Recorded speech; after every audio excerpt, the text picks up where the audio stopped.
Welcome to the Startup Grind. Just to give you a brief intro about Startup Grind and about Vinamra. First, Startup Grind. So this is the third event that we are doing of Startup Grind Pune. Startup Grind Pune is part of a global community called Startup Grind, which started in 2011. And the idea is to engage, connect, and collaborate entrepreneurship on a local level, so that more and more startups can be brought together and more startups can learn from each other. So every month we do an event bringing in one person who can inspire further entrepreneurs to build more startups. This is the first time we're doing outside our office. Both the last two events have been done in our office, and the video of the event goes on YouTube, so you can further share, take that in your networks after the event. So coming to Vinam, I think he would be the best person to start on a brief introduction about himself. Hello. First of all, thanks for this event. I think this event is pretty popular across the world. I think, but in Pune it just started. Yes. And so I give my brief introduction. I am a chemical engineer from IIT BHU. Turned software coder from Infosys. Turned my first business I started at the age of 25 after I got bored from Infosys after working there for some time. And in Pune only I started a brand called Mom's Kitchen way back in 2006. And so we were that time, there were a handful of startups. I mean, people didn't know what entrepreneurship is. And we just got bored, and me and my partner, we started taking orders online. So basically we were preparing food. It was a meal service. So we were doing that, and we had our own kitchen and everything. And I also ran a restaurant for 2 years. It was pretty exciting, and but in 2000, after 3 years, the recession came and we could scale up. So at that point in time, we were doing around 1,000 orders a day in 2009, and revenues were close to 1 crore. But we couldn't scale up, so that's what put to the next level, and that's how we started. So I came to know about another startup called TastyKhana. It was just started. And then in this it was more of internet, the e-commerce at that point in time, and that's how I joined the two founders in 2009, and that's how TastyKhana journey. And now with TastyKhana's acquisition by Food Panda, I think so. First business made me understand what are the goods and bads of running a business. We made lots of mistakes. And in TastyKhana, I learned how to scale up. When I joined, it was just hardly 10-15 orders a day, and now together all three brands do 500,000 orders a month. So that's the kind of scale we have looked at, and I think yes. So that's the current status, and now we are with the competition coming in. I think our immediate target is to be number one, and not only in terms of the numbers per se of orders, it's about customer experience. And I'm sure if some of you must have used TastyKhana here, we take good pride in terms of customer service, because it's a very operationally challenging business of online ordering. Because unlike if you see other e-commerce players where the inventory is fixed, here you never know the food gets over, and there's slight fragmentation in the restaurant industry. We are working on it. It's very challenging. Last 5-6 years have been pretty challenging, but what we feel is that product has to be good and customer service has to be good. So that's how we are doing. With the same philosophy, we'll be going forward with the integration of the brand. So that's the current status of that. Right. In fact, it was quite a good experience when I first connected with Vinam regarding the whole startup grind thing, and I requested him to come down. So Vinam had so many points that we decided that probably we could do a small list of all the points that we want to cover that are very important as an advice for any entrepreneur. So I think what we can do is first let's start with that list, because I think that is very important for each one of us. So how many of you want to start something? Okay. So I mean, I had written some articles in different tech portals, so I just consolidated certain things. It's all practical advices, so no gyan, I don't believe in that. So there will be very practical things which probably will help you to reduce your mistakes because everybody will make their own set of mistakes. But if you kind of see those points, it will help you guys when you start. So we are going on the first Okay, slide. so I am covering into two parts. One is people who want to start up, and the second is people who have already started up and are in the initial years. So what basic things you need to do that. So yeah. So going for the first slide. Yeah, so I mean this is basic stuff that ideas don't get funded. You have to. So a lot of people I meet that okay, I have so many ideas and all. So when I ask them okay, when are you starting? Oh, I haven't thought about that. So I mean, but take one of the ideas. See, because it's about the team at the end of the day, right? So take any of the ideas, but you start working on that, right?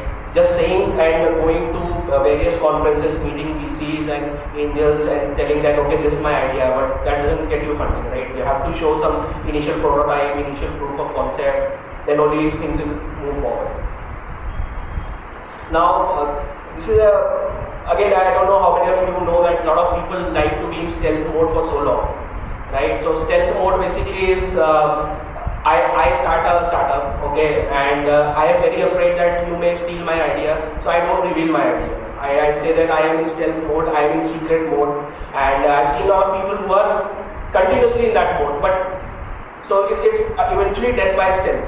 So see, again I said execution is very important. So even if other people may steal your idea, but if they are better than that, better than you, I mean they'll win, right?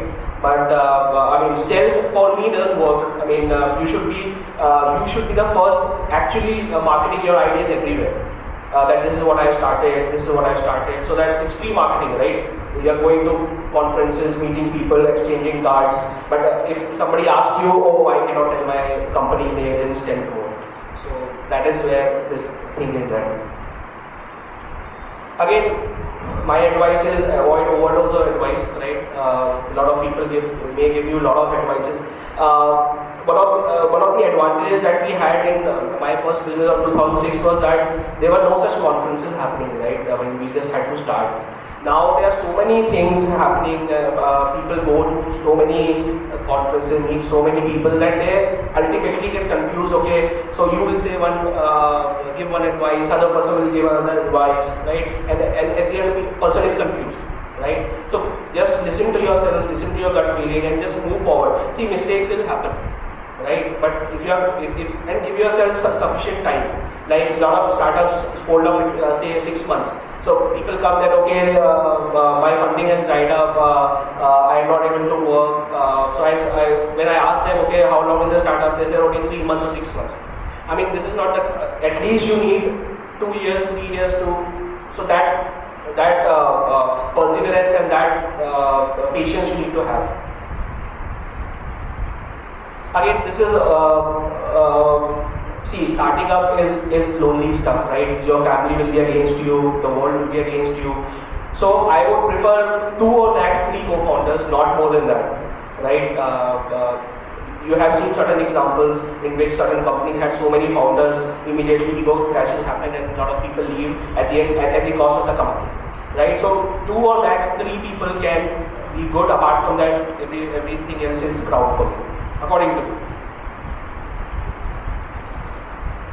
Again, so now not because of so much interest in okay, I just relate to my previous point that I have an idea, I start pitching for funding, but where is the traction, right? Where are the customers? So that's the first question people ask. No, this is a world-changing idea. This is my Excel sheet, and I'll be making X millions in say 18 months or. But that doesn't work, right? You have to first stop and show your proof of concept with at least first set of customers, right? And they help you tune your fine-tune your product, and then go for because then your time. Otherwise, you are wasting your time in something else and not on your business, right? Again, this is another interesting thing. I have seen a lot of people claim to be so-called gurus, and I've seen a lot of people, and in which they ask, okay, I know this VC, I know that VC, I will connect you to them, I am very high profile, okay, give me 5 lakh rupees, give me 10 lakh rupees, or give me 2 lakh rupees, give me a sweat equity. So this I call gas as a service, which is a very interesting business. In which you catch hold of gullible entrepreneurs, and in fact you have saved certain people from giving actually those lakhs to them, right? So you must be knowing. I mean, if you are really into that, you know there are a lot of such people. Avoid that. I mean, if anybody is asking you for money just for connections, I mean that's the immediate step of retreating back, boss. That's it. I do not want you.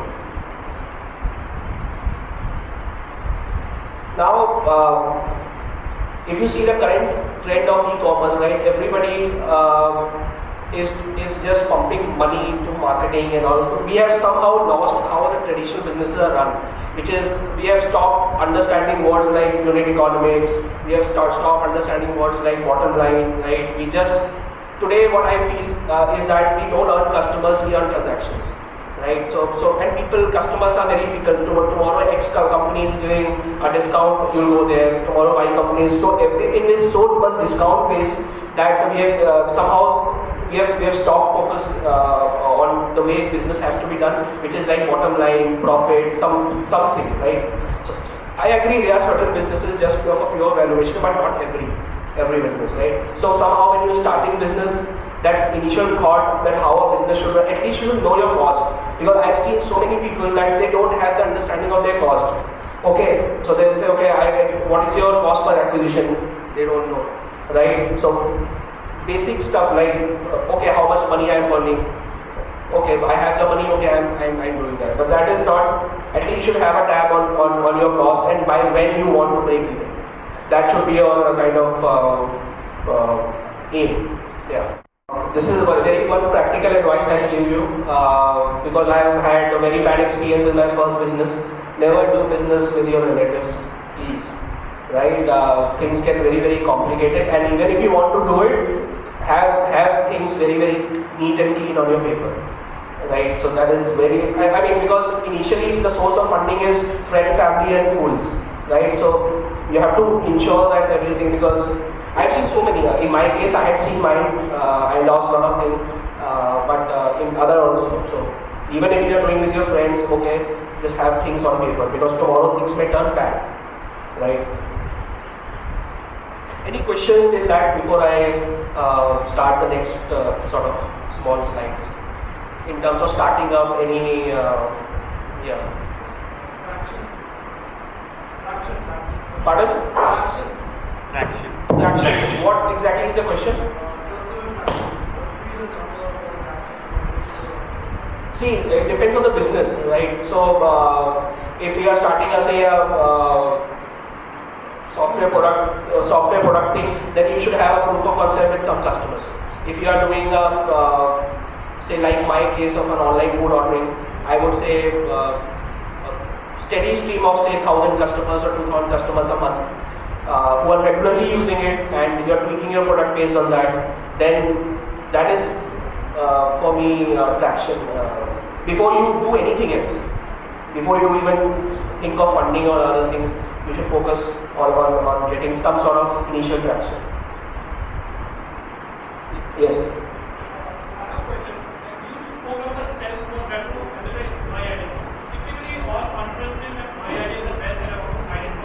Yes. But is there a way, as marketing is equally important, is there a way to protect your IP? If you really think that your idea is unique in some sense, it's a unique idea, you can have some sort of vertical proof of concept that this was work.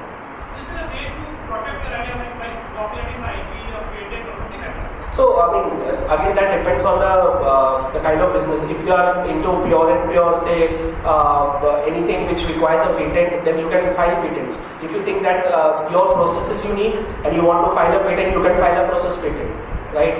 But my idea here is that you have to tell people, right?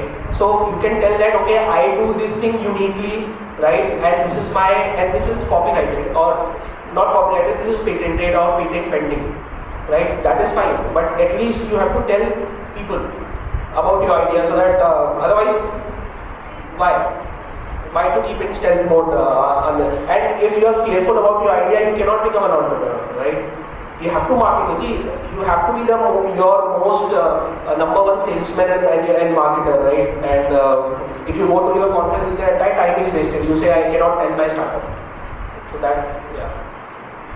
Yes. So the thing is, if I have an idea and I'm working on a prototype, then it's better to get the prototype ready and tested before actually reviewing my idea. Yes. So as I said, initial point, yes, you do a stealth, but what I said, a lot of people are years and years into stealth. That makes sense. That's why I said stealth by stealth. So initially when you are saying, look, I am working on an idea, yes, that's fine. But once that idea is already out in private circles, and when you are doing that either with your friends or you are testing it with some of your friend customers, and when you go out and you say, I cannot reveal my idea, that is wrong. Yes. Pardon?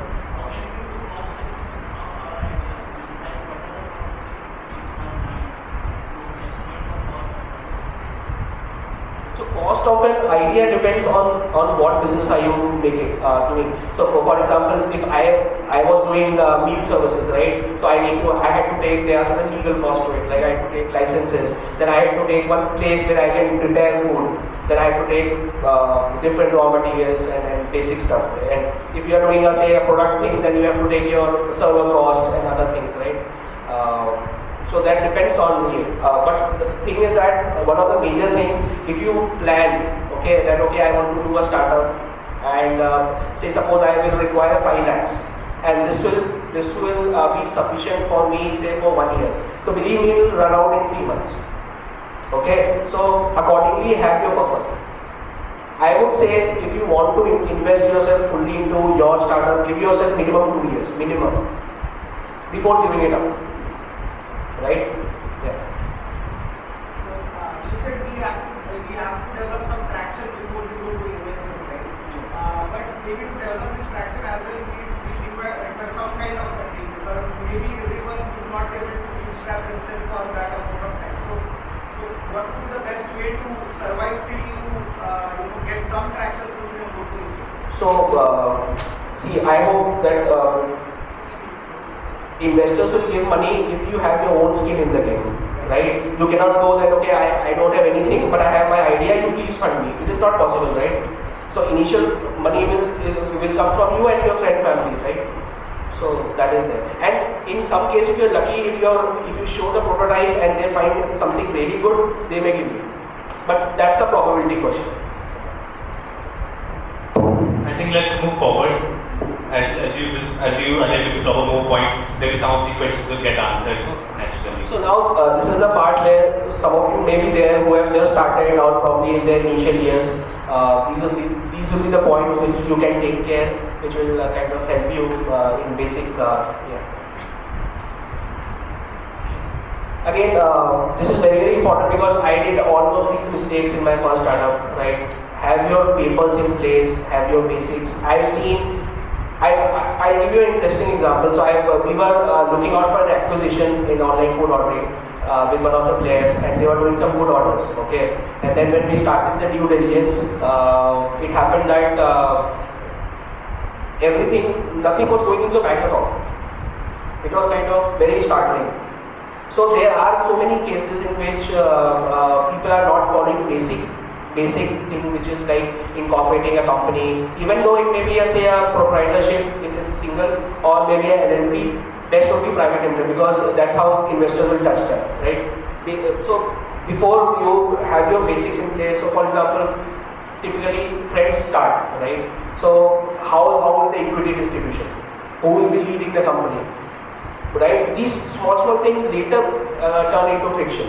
Right? If the startup is doing well, right? You say typically okay 50-50, but never do 50-50. If there are two partners, one of the person has to have slightly more, and that person will be leading the company. Right? So yeah. So another mistake a lot of people do is do their initial transactions on savings account. Right? Please don't do that. Open a current account and do that, right? Use your savings but not your savings account, right? Very important piece of information. Now, since you just started up, right, money is obviously at a not on the tab, right? So sometimes what happens, okay, I have 3 lakh rupees I have invested into my company account, but today I need something, okay, I take it out. So please don't do that. So that money is of the company and not yours. Company is a legal entity, it's different from you. Right, so do not, if you want to take a salary out of it, take out fixed monthly salary. So you can take whatever amount you want, 5,000, 10,000, take that religiously, that's it, and show it as an expense, as one of the director's salary or a partner's salary. Right, but don't do these things like, okay, if it's a cash business, okay, I take it from the cash. Don't do that. Very, very important, this is file your taxes. Please, even if it's your personal IT returns, right, and even if it's your company returns. So technically, even if the company is not running any revenue, it has to file taxes. And I have borne the brunt of my first company, and so I'm telling you with your experience, right? These are small things, but we tend to ignore in that heat of the moment. And that's why one of the other important factors is choose your CA who is not your friend, right? That is a very, very important, right? That CA can make or break your initial set. Because when the investor comes in, if these basics are not done, then it becomes difficult. And then you have to pay some money to undo that, and then your basic time is lost on the business, right? So, yeah. Again, coming back to maintain your books, basic bookkeeping, accounting has to be there, ledger, whatever business you are in. Please maintain your book, have your bills and everything. Do not, I would say, a lot of people have this propensity, Indians especially, to deal with cash. Okay, that okay, so the example I gave you, right? So I am earning money in cash, but I am not depositing in the account. So that is the biggest mistake. You have to show bank entry, and every money should come out of that, not as a cash. So another mistake a lot of people do is that, okay, I have X amount in the bank and in the company account. Now a lot of these banks give you business ATM. Now you take out the money as cash and start spending. That is bad practice, right? So do everything by either check and so every record has to be maintained. So yeah. So that's what I said, deal in checks, right? So everything has to be accounted for, all your expenses, all your income has to be, every penny has to be there. Even if it's you are earning 100 rupees, it may be pouring to you that okay, kaun jama kare 100 rupees, but please do that. Everything has to be in the bank, and then only take it out of checks. Okay. Again, sheet anchor is important. Again, if it's a co-founder, your girlfriend or your wife, or that is very important because that initial 2 years are very, very suffocating. It kind of, you may lose your mental balance sometimes, right? I had, my bad times. So I had my sheet anchor. So always have that one person who is supporting you irrespective of which state you are in. Right, so have that person, and it kinds of give you very, very good self-confidence and motivates you in your troubled times. LinkedIn to get in. I don't know how many of you use properly LinkedIn, but if you use properly, I mean, it's a very, very good source of getting your initial set of customers, initial set of marketing. Right, we used a lot. At that time, I also used Orkut a lot because that time Facebook was not there. Right, so we used to create groups and initial set of customers. It was all based on Orkut and now LinkedIn. So we use all those three tools which are available, and sometimes it may give you amazing results. Again, these two things I have learned is that in India, anywhere business has to be done with folded hands. Right, even though how big you are, right, if you have ego, then slowly you come down. And the love of money is important because you are not doing a charity, right, you are running a business. So always, this relates to all my points at the back, right, always have this understanding of where my bottom line is, where I am going to be profitable, how can I reduce my expenses. Some of people, when they get angel funding, okay, I have my office and now I will do this, I will do that. But let's not put the expenses where it's not necessary, put those expenses probably in hiring the best salespeople, right? Put this probably into the product development to ship the code fastest. Where it is required, please put that, because that will bring us sort of financial discipline to you, which will help you in good stead and become, you'll always think in numbers. Yeah. So all the best, guys. Any question?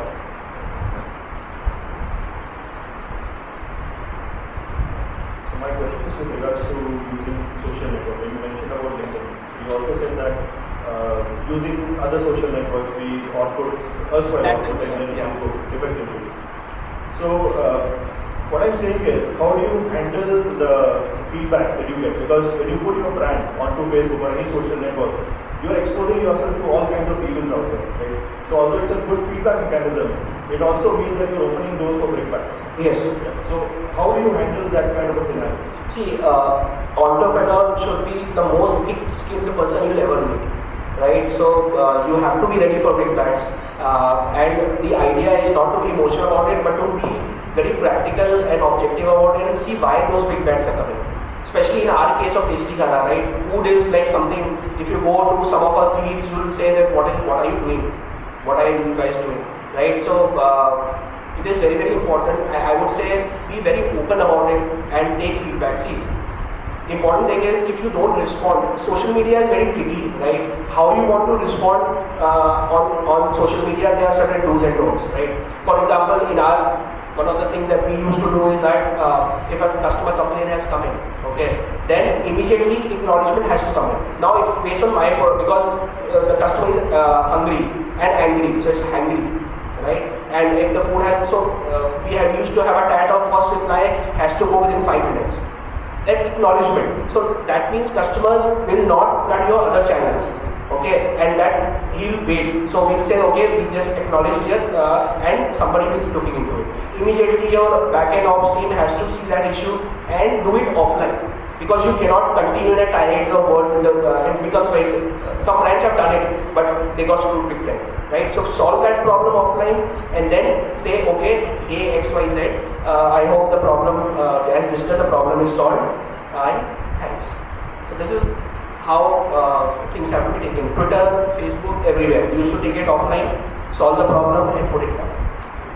But there will be some people who will always do time pass, right? So let's keep that out of discussion. I'm talking in general about genuine customers. And what we have seen is that people who love you are people who will take complaints about you. Right? So we had so many very, very good customers, loyal customers, and they used to, if even once experience was screwed up, they used to go back.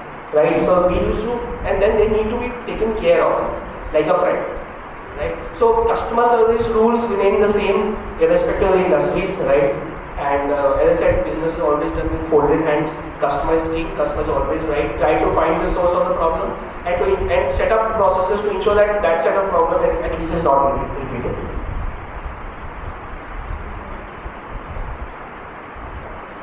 Yeah, I have actually a series of questions. Depends on the second question depends on the first. Oh. So, how do you find German-based for like delivery? Okay. So that's a very interesting question. So that give me 5 minutes for that. Okay. So we were exhausted with our angel funding, and we were running for. We met every other possible VC in the last 1 year. And we were kind of very frustrated, and we had certain term sheets, but it was not to our valuation. And so one fine day, next day we had closed with some Bombay-based investor, and next day we were about to sign a term sheet, but we were not happy. We were not happy. So then that day, just we got a call, a random call in the night that hey, we are from Delivery Hero, and we are speaking from Berlin, and we are interested in you. And so we thought it's a prank call. Suddenly, there was no correction. We didn't approach Delivery Hero at all. We didn't know Delivery Hero. And they said, so we said that we are about to sign a term sheet next day. So they said, just hold on. So I said, so we said that, I mean, see, even though if they are interested, the talks will take time and it's a cross-border thing. And we said we are running out of cash by next month. We need that money. So they said, we'll transfer you $1 million in the next 4 days. So we said, I mean, again we thought it's prank. So they said, come to Berlin. So apparently what happened was Delivery Hero was scouting for a player to take over in India because for them India was an emerging market for online food ordering, and just a year before Just Eat had come in. So there was one player just before us who was operating from Bangalore called Hungry Zone, and Just Eat, which is one of the world's biggest company, they had acquired a majority stake in Just Eat, and Delivery Hero and Just Eat compete on a global level. Okay, so they said just again it's a leap of faith. I said I was talking to some of them, you guys, right? It's luck. So they said just say no to them. They said on the phone and come to Berlin in the next 2 days. So I don't know what happened. Somehow we felt okay, and we said no to that person, and that person was very livid. That we'll screw you. How can you say no? And after agreeing to everything. And then we didn't have money because you need to take a Schengen visa and you need to have money in your bank account. We didn't even have 10,000 rupees in our bank account. So then we borrowed some money from an Indian investor, and then our founder CEO he flew to Berlin, and within 2 days a basic one-pager MOU was signed, and around $100,000 per transfer, euros. So that's how, I mean, if you are sincere in your approach, I think the universe sometimes conspires, and that's what I would say. And customer was, one of our customers was the lawyers of Delivery Hero, and that customer gave a very good testimonial to them. And they were doing some research, background research, so that's how. So something got connected, and I think from then onwards, our entire trajectory and entire thought was investors, right? They were running after Just Eat, world's second largest online food ordering in 14 countries, and as you know, Germans are known for their quality and processes. So I think that was the golden period for us to learn from them, and they were the ideal kind of investors that we could have without just being micromanaging things, allowing us to do our mistakes, and having faith in the management team. And so that paid because they exited when Food Panda came in. So I think, yes, that was, if you talk about the TastyKhana turning point, that would be the turning point, I would say. Just one random call in the night.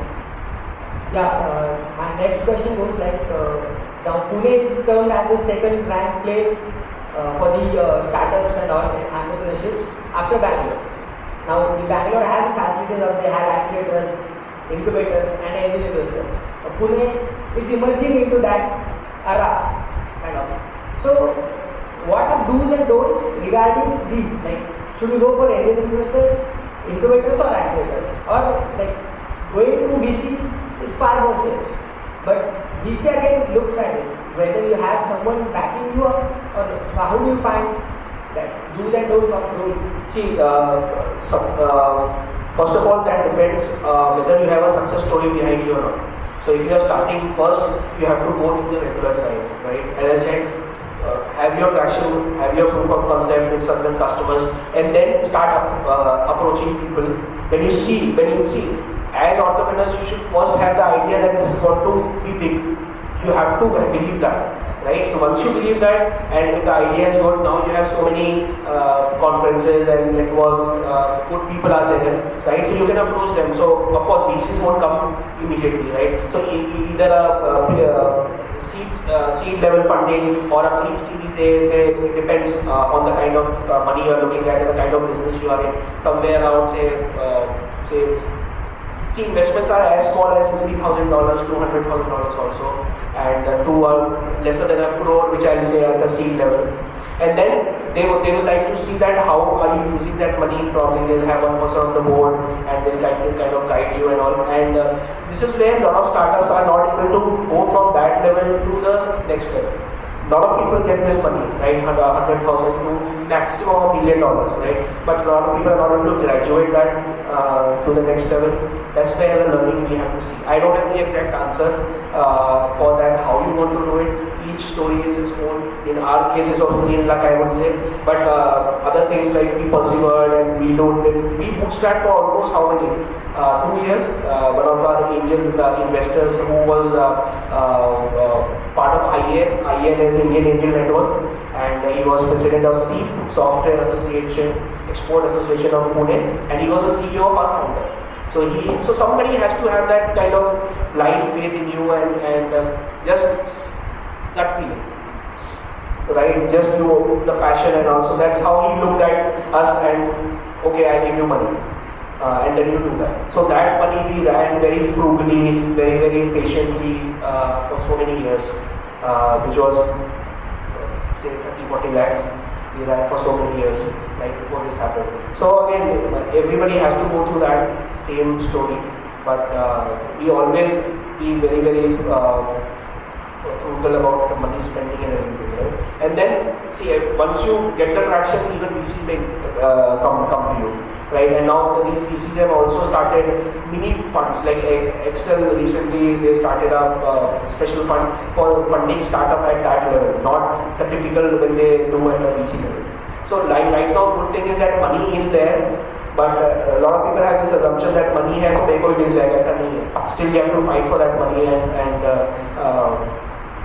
the product and the idea and execution has to be good. Any further question? Yeah, go ahead. So, as I mentioned that we have our own software product development company. So from that perspective, for any business, IT is one of the most important things today. So, would you have your own in-house IT team, or would you believe in outsourcing the work and maybe doing a technology partnership kind of thing with them to succeed in terms of your business idea? So, what would be the perspective? I think that's a very good question. If it's an internet business, e-commerce business, never outsource your IT technology. Some part of, say, in our case, one of the founder was CTO, the technical guy, right? And that's what we always had this heads up with our product. We could do a lot of things very fast. We tried certain outsourcing also, but that didn't work. So that pace slows down, and critical thing I would say has to be in-house. Everything related to tech, which is critical, which is your bread and butter, has to be in-house under your control.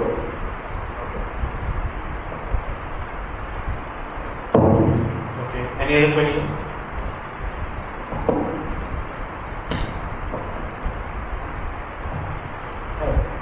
Hi. It's a very, very, very personal question, and I would like to hear your heart on this one. And pardon me if I sound offensive, but how does it feel to be the whole and soul of TastyKhana, to being another person in Food Panda? Okay. So see, again, as I told you that when we start businesses, we put egos aside. Okay, and even in TastyKhana, we had a team. I never use the word whole and soul. But yes, see, acquisitions have their own way of working out, right? A lot of acquisition work, a lot of acquisition don't work, right? And it's the entire learning process that we saw in the last 3-4 months. So very important thing is how teams merge. We recently announced a new CEO, if you have seen the thing, right? So yes, there are certain challenges, but learning is, I would say, 100% worthwhile. And yes, role-wise, if you say more people are there, function-wise, but as the company grows, it's a natural progression, right? Now, when you start a company, you're doing everything, right? But as the company grows, you cannot do everything. So you have to have functional roles. So that's how we, when TastyKhana was going up, obviously then we started, okay, marketing. Now, before I'm handling the operations for TastyKhana, before that I was doing sales marketing. I was doing everything. But now, as and when the company grows, you need to have function heads, you need to bring professionals. That's how company grows, right? So now we are doing close to 500,000 orders a month. It's big, right? The kind of setup that is required, that's how more professional people will come in. And your concentration would be more narrower into what you want to do. and to build the next level of company. So that's how things change. And some people leave also, right? Because they have this thing, okay, I have seen all of this, I want to start again. Some people may have this thing, okay, let's see how I can grow it up to a, say, a seamless or a number. I do 2 million, 3 million orders. So what is the drive and fire in you at that point in time is what will decide your future course of action. So again, there's no single answer to it.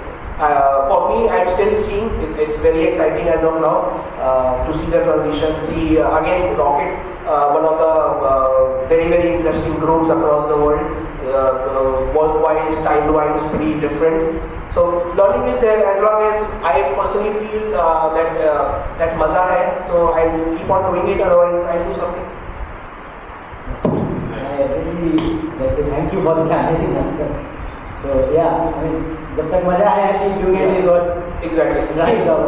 So, I mean, I tell to everybody that whatever you want to do, I mean, you should feel the fun of it, right? It's not that everybody is cut out to be an entrepreneur or a business person. If you love your job, you love your even in Infosys I was working, right? I mean, that was a very good experience because I also say that you need to have some sort of corporate experience because that makes you disciplined, that helps you work under authority, you learn processes, which were very good for Infosys, right? So I always cherish those 2.5 years that I have spent. And I heard also Narayan Murthy speak on one of those lectures that if you are feeling the fun of it, do it. So that's how it is for everybody, and that's how I tell everybody. Yeah, I really, my name is Ashish. My question is a very basic one. We had a brief chat outside, and I mentioned that I have a startup which deals with brain and mind specialty. Now, this is a very, very quality kind of product which we have. So it's more of a concept rather than a thing. Is there any experience which you had, or you had some encounter with this kind of thing in initial stages?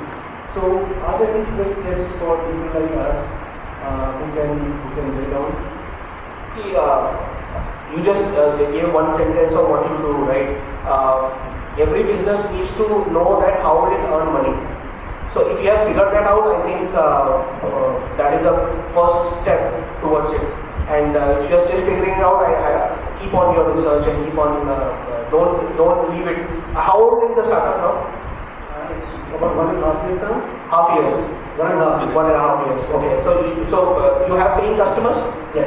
Okay. So then that's validated, right? You have paying customers, and are they coming again and again?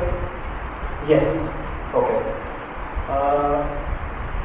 A large number is not replicated because of the nature of service. Okay. So there cannot be a single comment on repeatability of the customers. Okay.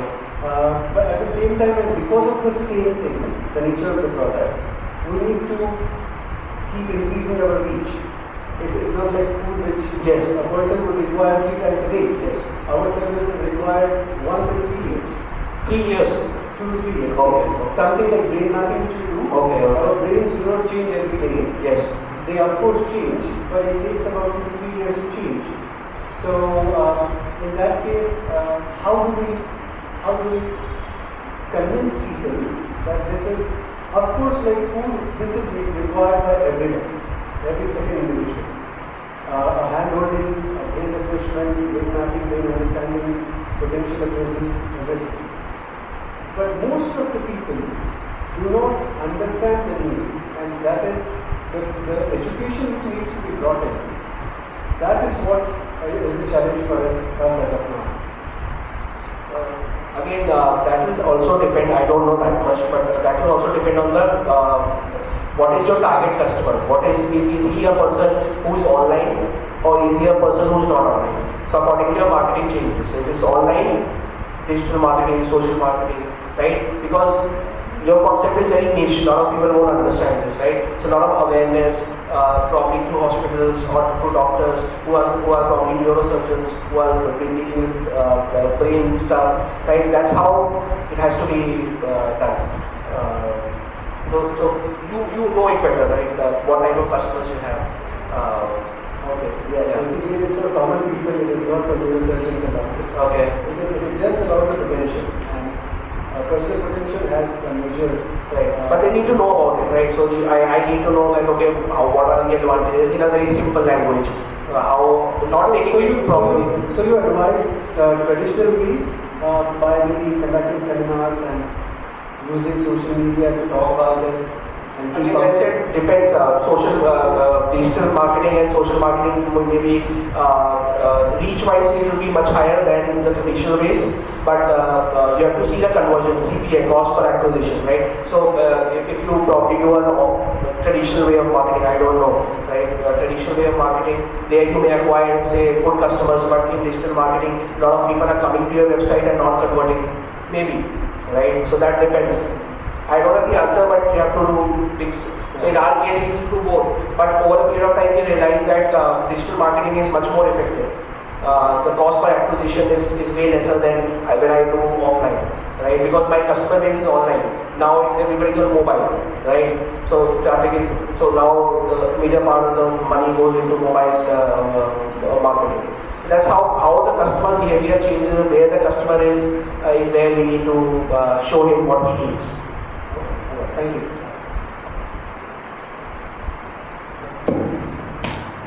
Hi Vinam. Hi. This is Hemant.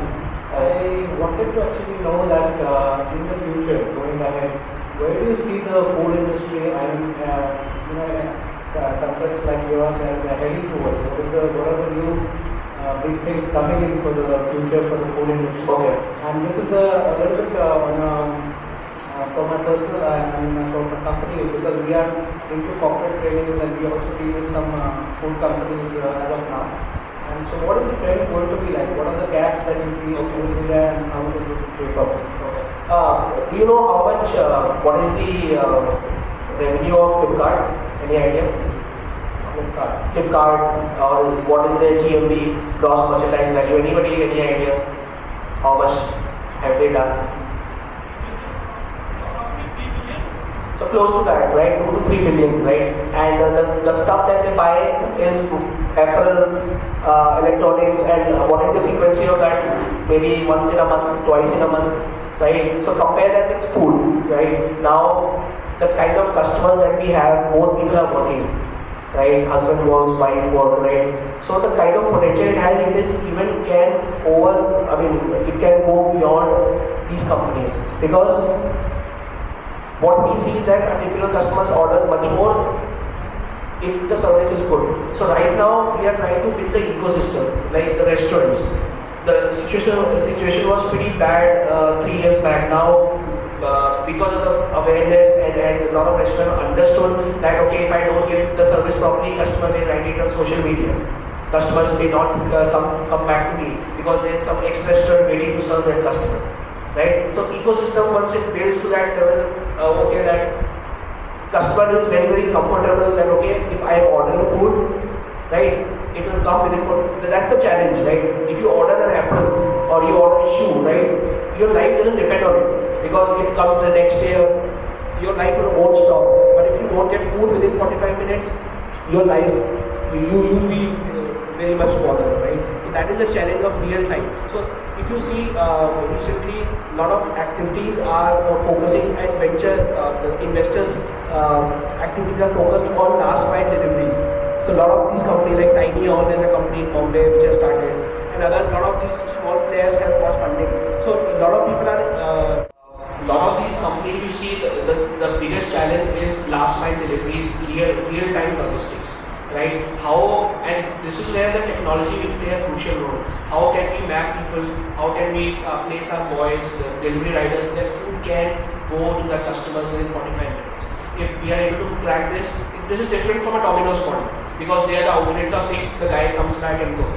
This is much different because you have a set of restaurants and you need to place your people such that. So there's a lot of analytics and big data which will come into slowly coming in, which will, once we are able to crack this, I think this really will explode. Once you are happy with the experience, why would you call a restaurant? Because the challenges of calling the restaurant, why do you order online?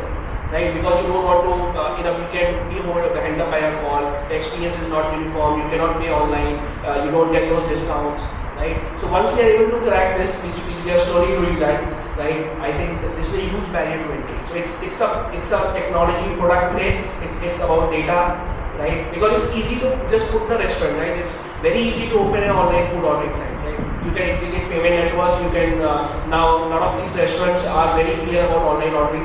Way back when we started, it was very difficult to convince one restaurant. Now TastyKhana is the largest network of 10,000 plus restaurants across India.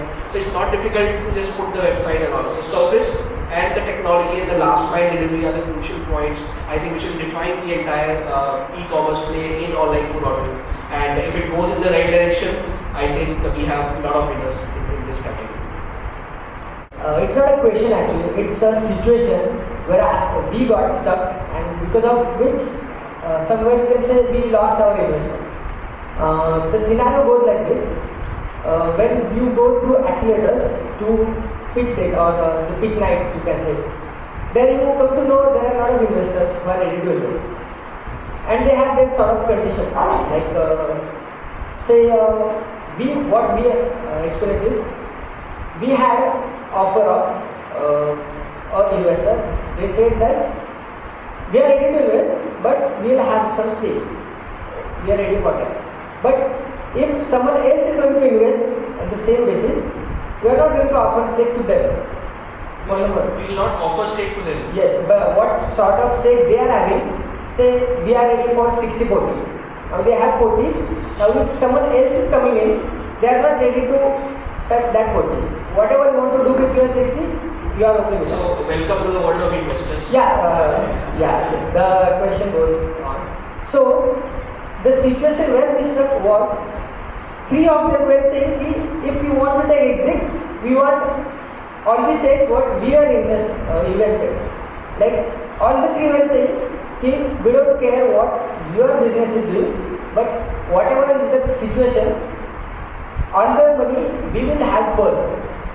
And then rest of the investors will do whatever. Now the reason behind asking you this is, I googled a lot of things. Like there are available how to prepare a pitch deck, what are XYZ things, but I never found answer to this question or this situation. What I think you could answer. I think that's a very difficult question because these are all the standard clauses. It's also up to how you negotiate with them and how powerful is your pitch presentation and how powerful is your idea, and also how many people are ready to invest along with that investor.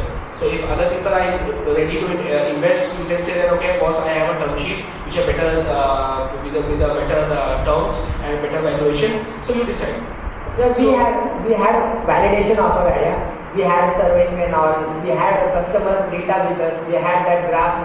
Now talking of investors, if you have other investors also. Yeah, we showed them all the things. We showed them to three of them, and they were having the same and the clauses. So here we got stuck that if X want to get out of it, then what we are going to give to Y and Z? That's my question. These are, these are very standard things that they ask. Very standard thing. Okay, anti-dilution clauses are there. Then drag and tag along. So for that we have to speak separately because that's more of going into technical stuff. But see, investors want to cover their risk. That is very simple, right? So how it works is they are custodian and trustees of amount given by X number of people, right? And they have to see, it's all gamble at the end of the day, right? Nobody understands what will happen down the line. So technically out of 10, say 4, 5 are total failures. 2, 3 are happening, the 1, 2 hits a jackpot. So that's why they have to be and they have this mentality. Okay, if suppose I am the main investor, right? I'll say that okay, if he participates, then only I come. Otherwise I not come. So then in my mind, my risk is hedged. Okay, अगर दोनों डूबेंगे तो डूबेंगे. That way. So that's a major lot of investors. But again, there is no clear answer to it, right? You have to either accept it. It depends on your condition, right? If you don't have money, you have to accept whatever this is. Something like demand and supply. Exactly. Yeah, thanks a lot. So the last question from the panel. Thank you. Hi. Hi. My name is Sandesh. Particular question nowadays we are seeing the mobile app is very popular among all the startups. Which one? Nowadays mobile app is very popular. Last 2 days, like there are Flipkart offering mobile app sales on very actively basis. Even TastyKhana offers 50% off if you order from mobile app. So what I know it is very important for them to attract new customers, which are like apart from the ones who order from website. So the kind of margin you are getting order from website and the order from a mobile app, does it make very difference to the people like they are offering huge discounts if you order from mobile app? So anyway, How many of you know the word cohorts? Cohorts. COHORTS. Cohorts. Anybody you heard about this? No? So see, how we measure stickiness of a customer is, suppose 100 new customers come this month. Okay, how many of them are ordering again the next month without any marketing done to them? So that the percentage is called that cohorts. Okay, so out of 100, if 20 people come again in the next month, so my first month cohort is 20%. Now, if you have an app, right, you use it, the stickiness towards a mobile app is much higher than on a website. So what we have seen is that the cohorts for mobile are much higher than website cohorts. And that is the reason why everybody wants you to come on the mobile app, because once you are in, right, the cost to retain you is lesser than on the website.